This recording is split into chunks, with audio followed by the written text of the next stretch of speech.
Hey guys, what is up? It's Dusty here, and welcome back to another crypto video. And it's a pretty big day, alright? It's a pretty big day, and everybody in the crypto space is happy, except for everybody that is holding XRP. I get so many comments down below saying, man, this coin sucks. I'm losing all my money. We're going down. And I keep replying to a couple saying, man, this is the risk you're taking when you're investing in crypto, and I am not worried at all. I'm just holding on completely fine.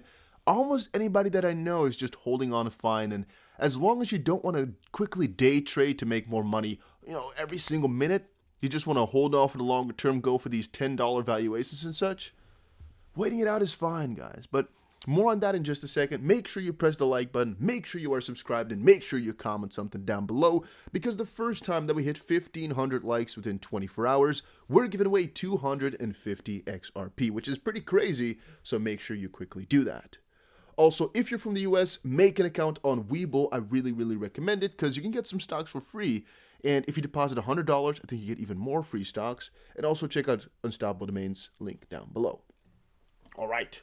We got to start off with Twitter for just a little second, because we just got some unconfirmed news of Mark Zuckerberg buying $3 billion worth of Bitcoin today. So this most likely bears no relevance whatsoever, as there's no source, there's no nothing. It's basically purely useless, since, well, I could just tweet out right now, say, yeah, unconfirmed news is that Jeff Bezos just bought $10 trillion worth of Bitcoin. And nobody will believe me, but, I could just say it because it's not confirmed. It's just, confirmed by me, so to speak, which makes no relevance at all. I mean, I guess I have some credibility in that sense, but still, that's a pretty stupid claim to make, right? I don't think it makes sense. Point. Moving further, Ripple CTO Rick rolls XRP army as token nosedives 12%. A fun thing to understand from this whole ordeal, and this article actually, was it's kind of a fun thing to understand that if Ripple really thought XRP was only going to be going down right now, that they would make a joke like that. Because, David Schwartz went over to Twitter. If you guys just check my Twitter profile and scroll a little bit, you'll find it. Or check my video, I think, a couple days ago about the whole prediction. The CTO made a prediction saying, hey, look where we're going, right? He said that at least. The prediction wasn't really there. It was a Rick roll. But a lot of people pressed it, and a lot of people were worried because the price went down a little bit. And the fun part about it is the CTO of Ripple, a good XRP holder, because he has between 1 and 10 million XRP. That's a lot of money. And he works for Ripple, the company, which mainly uses XRP. For him to just troll people with a price prediction like that is just another stab into the direction of, don't worry so much about the price. Don't just, don't sit there on your seat just shivering, just thinking where the price is going to go, how much money you're losing. Just wait it out. We're all holding. Everybody's happy holding. And that's all you gotta have to do. You can see it as a freaking passive income job to a certain degree. I mean, on my Growth Masters Academy, link down below to my second channel, that's called that, I explain to people how to get some more active income, or you could even make it passive if you want to, but that's a difficult process. Active income, maybe, or maybe you want to trade. It's also active income. With crypto holding, even though your profits will look a little bit strange, it's going to be like a line like this, you're going to be in profit overall, right? And I think his jab here with the fake price prediction was mostly just because people bear so much relevance to the short-term price. They're so crazy. They're shivering in their freaking boots about, well, what does he think? What does he think? Where's it going to go? Although most of the big guys really just wait it out and buy more. And that's also my style. Just buy more and don't care what others say. Then XRP price continues to slide as Spark airdrop hype subsides. Not really true. I actually don't think it has to do with the hype surrounding Spark. It may actually be that people have sold their XRP because they're done with the whole Spark ordeal. However, I think it's mostly just XRP went up so far and for such a long period here, maybe also because of Spark. And right now, Stellar has actually gone through exactly the same thing, where Stellar continued that momentum because of one crazy announcement from the stablecoin and the euro thing, the German bank thing.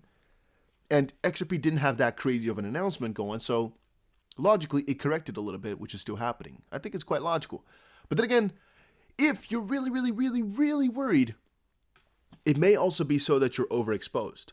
Maybe you own too much XRP for your own good. Because personally, guys, I hold Bitcoin, I hold some Ethereum, I hold some XRP, I hold some ADA, I hold a little bit of Chainlink, not too much though. Some XLM, definitely.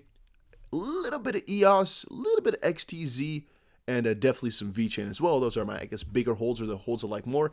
I like AVE a lot because, well, it served me well, but I don't hold any at all anymore. I think I own like maybe 3% of what I had before, so kind of nothing. And yeah, that's just to give you guys an indication that if one coin goes down, I don't really care. All right, ultimately, we're here for the bigger gains. We're here for the longer term. I don't worry too much, guys. I mean, you shouldn't either. If you're here for the longer term, if you're here to make some real money. If you're going to worry about 5-cent fluctuations, you're playing the wrong game. Then Bitfinex Borrow adds XRP, Litecoin, EOS, Polkadot as collateral. Just another cool addition, nothing too special, nothing too crazy, just another cool part, right? And, you know, if you get a lot of these things going every single day, a lot of these small little additions and small little, I guess, just announcements and cool things, your coin gets active or keeps active or, you know, just gets used and stuff like that. It's just a good thing, even though it doesn't have the biggest relevance at all. Then massive deposits by Bitcoin whales at exchanges. Avoid buy on dips. A fun thing about this one and about the whole situation, actually, in my opinion, was the fact that some people say buy the dip and a lot of others say don't try to buy the dip. And I can tell you guys a good reason for both. The reason you should buy the dip, obviously, is to buy low and sell high, like anybody would. And the reason to really avoid buying the dip is because it is really difficult to time the dip properly. And most of the time, you're going to end up buying at a position which wasn't really smart. I haven't really done it yet, but I'm going to show you guys in like a week or two from now how all my purchases over the last couple of weeks, as I'm buying every single day just small chunks. I told you guys that, right? I'm buying every single day just smaller portions to prove a bigger point that if you buy every single day, eventually you'll be in a huge amount of profit. I personally think, as I'm quite convinced that you shouldn't try to time the bottom, because most of the time you're going to hurt yourself doing that because you're going to wait out and there will be gains. And if you try to just average your way down either, or just buy literally every single day or anytime it goes down like maybe 10% or so, you're most likely a lot better off by just buying chunks rather than just one big part. Unless, of course, you know, it's your first time getting exposed to crypto, you want to grab a couple of coins and you don't know what to do. Yeah, okay.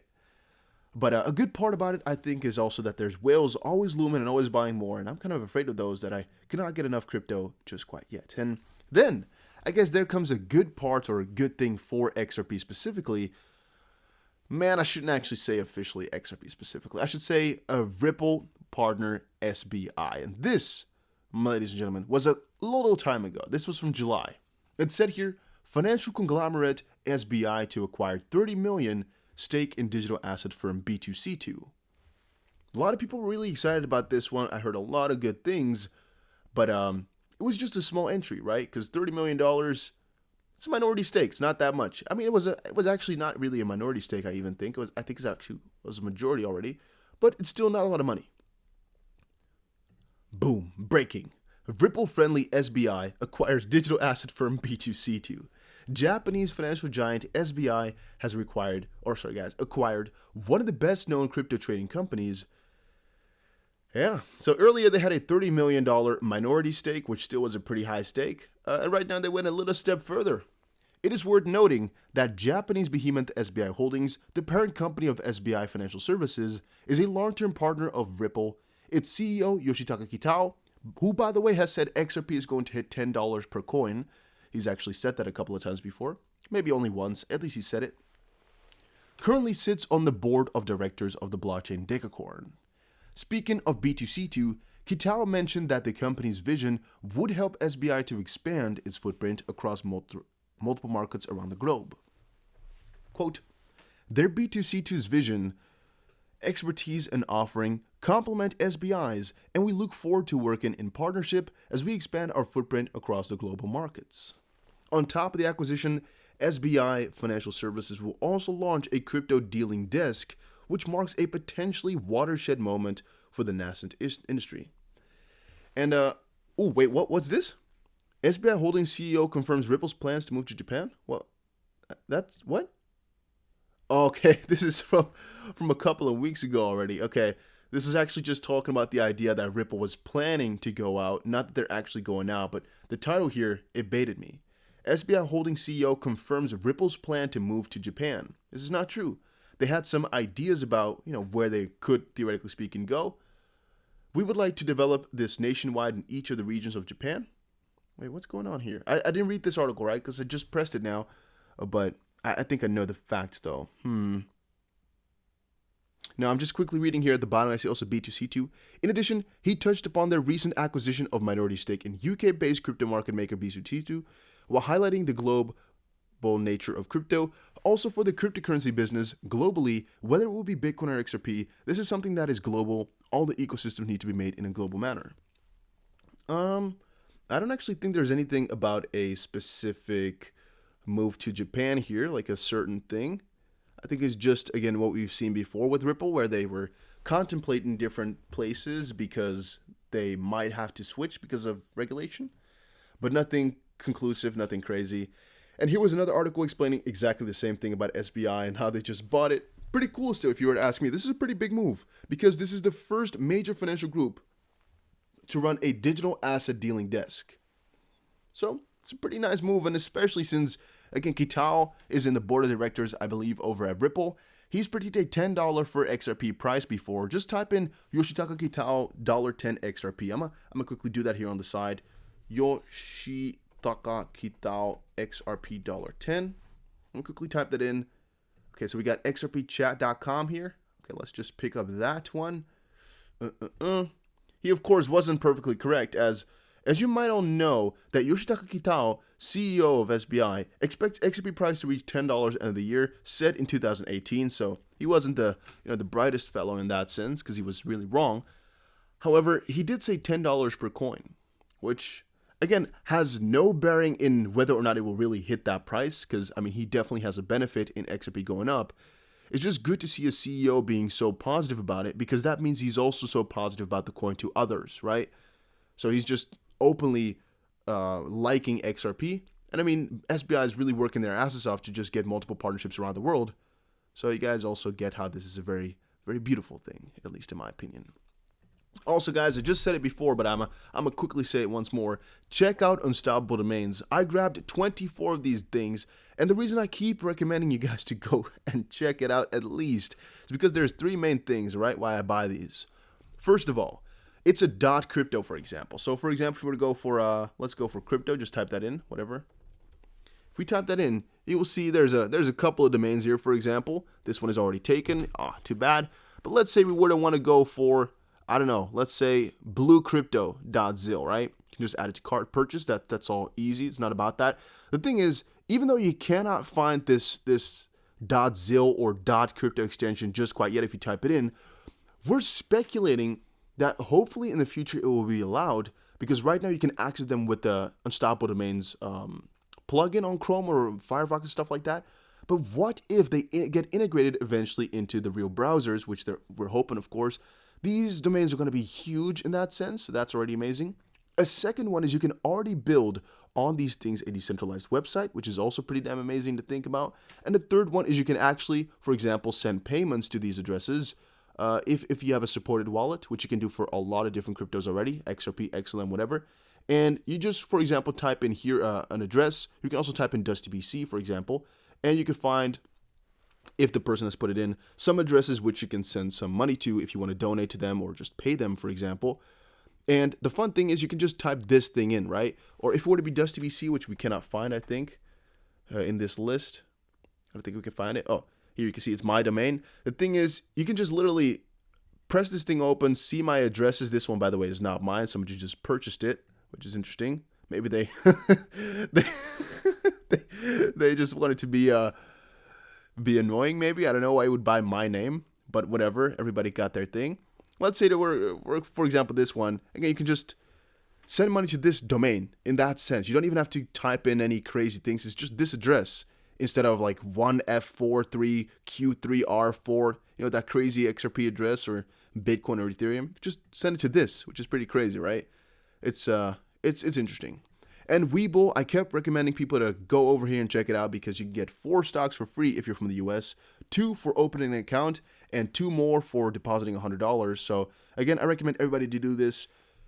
A huge amount of people are recommending this platform, which is also why I'm doing it. And the same thing kind of goes for unstoppable domains, right? I try to go for things which I've already seen around, so, at least I'm not the only one, and it doesn't sound as shady or crazy.